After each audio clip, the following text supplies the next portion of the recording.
नमस्कार. महादेव बबन कोकाटे, कानिपनाथ देवस्थान. आज जो सरकारने जो निर्णय घेतला आहे, वास्तविक पाहता सर्वीकडे सर्व ठिकाणी म्हणतात की हिंदुत्ववादी सरकार आहे.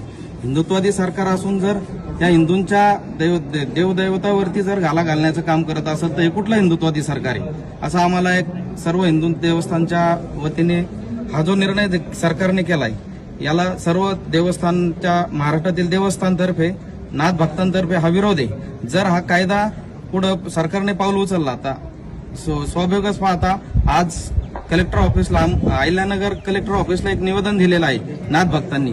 येणाऱ्या काळामध्ये आम्ही कोणताही रस्ता ठेवणार नाही, सगळं आंदोलन सुरू राहील. या निमित्ताने मी कानिपनाथ देवस्थान विश्वस्त या वतीने सरकारला निवेदन देतो किंवा आश्वासन देतो. श्रीकृष्णा, राधे राधे, आदेश. मी सई नगरकर, श्रीरामपूर.